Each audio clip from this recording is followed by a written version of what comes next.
نبوت کے دیوانے جاگ رہے ہیں، سو نہیں رہے۔ حضور علیہ السلام کی ختم نبوت، پاک پیغمبر صلی اللہ علیہ وسلم نے کیا فرمایا؟ فرمایا میرے اور قیامت کے درمیان میں بس اتنا ہی فاصلہ ہے جتنا یہ دو انگلیوں کے درمیان۔ اس سے بھی پاک پیغمبر صلی اللہ علیہ وسلم کی ختم نبوت کی طرف اشارہ ہے کہ پاک پیغمبر نے فرمایا اس انگلی اور اس انگلی کے درمیان میں اب اور کچھ نہیں ہے۔ حضور کی نبوت کے درمیان میں اور قیامت کے درمیان میں اب اور کوئی نبی نہیں ہے، اب اور کوئی رسول نہیں ہے، اب اور کوئی معصوم نہیں ہے۔ اور حضور سے پہلے جتنے نبی آئے، جتنے رسول آئے، ہر کسی نے یہ کہا میں نبی بھی ہوں، میں رسول ہوں، میرے بعد ایک نبی آئے گا جو آخری نبی ہوگا۔ موسیٰ نے یہ نہیں کہا میں آخری نبی ہوں، عیسیٰ پیغمبر نے یہ نہیں کہا میں آخری نبی ہوں، بلکہ تمام انبیاء نے یہ کہا ہمارے بعد ایک آئے گا جو آخری ہوگا۔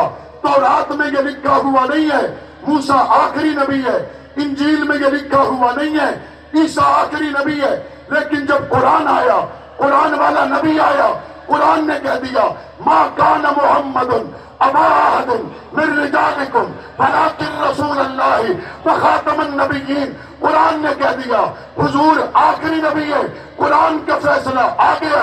مصطفیٰ نے فرمایا انا خاتم النبیین لا نبی بعدی، میں آخری نبی ہوں، میرے بعد کوئی نبی نہیں۔ قرآن کا فیصلہ آ گیا، رحمان کا فیصلہ آ گیا، محمد کا فیصلہ آ گیا۔ اب جو نبوت کا دعویٰ کرے وہ شیطان کا چیلا ہے، رحمان کا بندہ نہیں ہے۔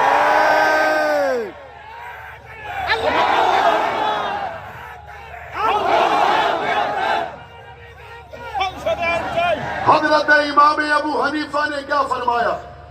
سن لو، امام ابو حنیفہ نے کیا فرمایا؟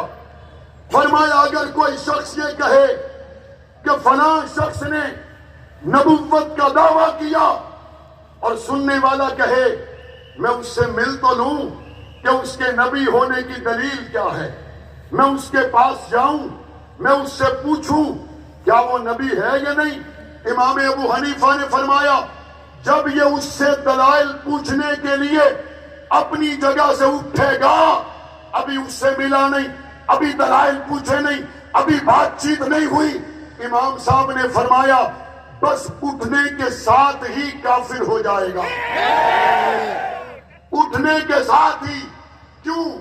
فرمایا اس کا مطلب ہے اگر یہ اپنی جگہ سے اٹھا اس کا مطلب ہے اس کو ابھی یقین نہیں کہ حضور آخری نبی ہے، اس کو ابھی یقین نہیں کہ حضور آخری رسول ہے۔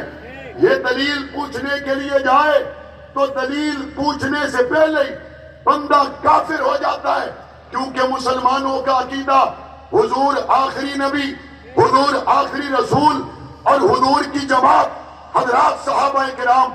آج صبح مجھے ایک بزرگ بتا رہے تھے آپ کے قریب کے علاقہ میں کسی کی قبر پہ لکھا ہوا ہے یہ صحابی ہے۔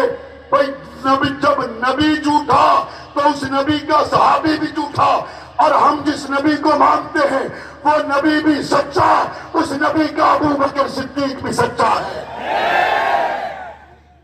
اور اس بات کو بھی ذہن میں رکھیں نبی کی نبوت ختم ہو گئی۔ اب اگر کوئی کہے یہ نبی ہے، چاٹ گاند والا کہتا ہے میں معلوم کروں، ڈاکہ والا کہتا ہے معلوم کروں، معلوم کرنے کے ساتھ ہی اسلام سے نکل گیا۔ اگلی بات سمجھو، صحابہ کے بارے میں قرآن کہتا ہے رضی اللہ عنہم ورضوا عنہ، اللہ ان سے راضی ہوا۔ صحابہ کے بارے میں قرآن کہتا ہے وَكُلًّا وَعَدَ اللَّهُ الْحُسْنَى، اللہ نے سب صحابہ سے جنت کا وعدہ کیا۔ اب اگر کوئی کہتا ہے آؤ میں آپ کو کتاب دکھاؤں، صحابی تو اوپر سے مسلمان تھا، آؤ میں آپ کو کتاب دکھاؤں، صحابی کامل ایمان والا نہیں، آؤ میں صحابہ کی غلطی دکھاؤں، اور قرآن ان کو کہے وَاعْفُ عَنْهُمْ وَاسْتَغْفِرْ لَهُمْ، قرآن ان کو کہے فَكُلًّا وَعَدَ اللَّهُ الْحُسْنَى، ہم نے سب سے جنت کا وعدہ کر لیا۔ عقیدے کی بات دل پر لکھو، جس طرح کوئی شخص کہے